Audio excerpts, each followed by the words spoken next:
So advocacy, we think, their patients fall into 3 categories: the early stage detection, late stage detection, and then young women who are diagnosed with stage 4. So how does your organization see advocacy as different for each one of those groups? When you're diagnosed early, you know that you have a really good chance, probably 90-some% chance of survival if you do your treatment and if you do your follow-up care.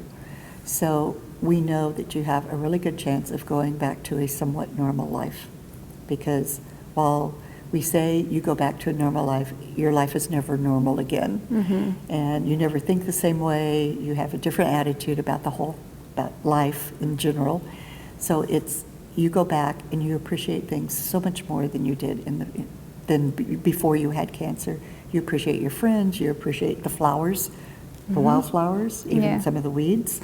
You appreciate a beautiful clear day like we're having today. And wow, this is a great day for a walk on the river. I can smell the flowers. When you're diagnosed with a reoccurrence, it's, well, what did I do wrong? And it's not something you did wrong. It's something that the cancer's just been floating around in your body, and it just decided, okay, I'm going to strike today. So, and we never know. We never know.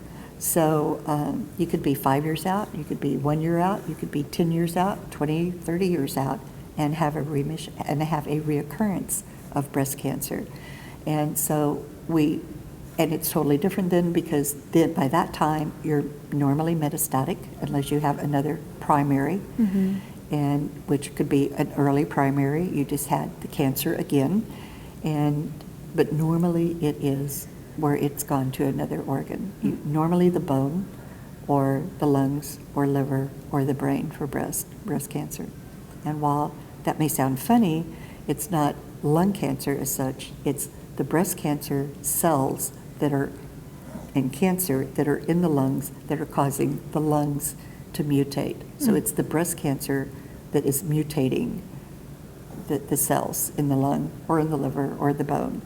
So we know that depending on which metastatic area you fit into, you'll have a varied degree of life expectancy. So if you have bone, there are quite a few new drugs out there for bone, and you take those until the drug stops working for you, and then you can go to another one. One of the ladies that's here has had metastatic bone cancer or metastatic breast cancer in the bone for about 13, 14 years, and she lives a great quality of life. So if it goes to the liver, not quite so much, lungs or brain. And while there are drugs, they aren't your expectancy is not as long as it is for bone. So when a young woman is diagnosed, normally a young woman is not diagnosed at early stage, normally it's at a very late stage.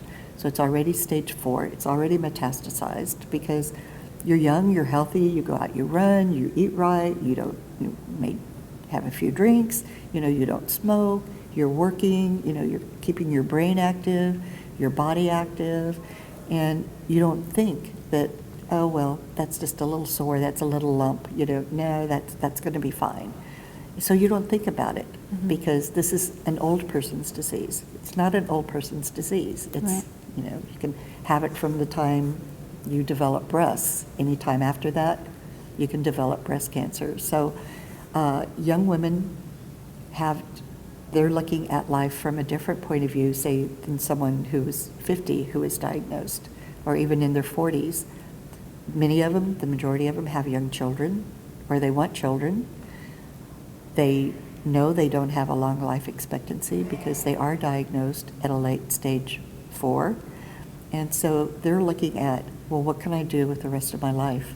How can I improve the rest of my life so that I can have a good quality of life until the end?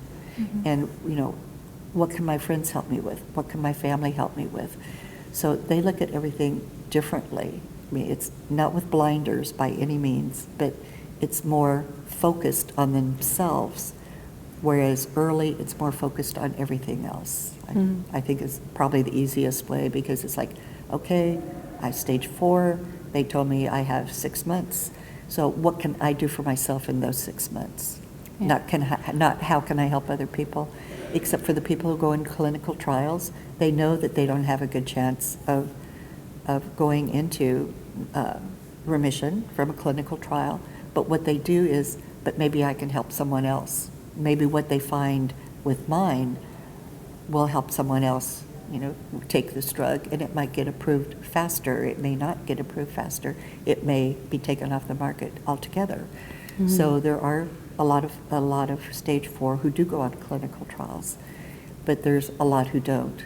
Mm-hmm. So it's a mindset from being diagnosed with early stage, no matter what your age, looking at life differently. In stage 4, especially in a younger person, it's like, what's going to happen now? How am I going to end my life? Mm-hmm. And so they have a completely different outlook on the disease, on themselves, and on their surroundings than someone diagnosed early stage.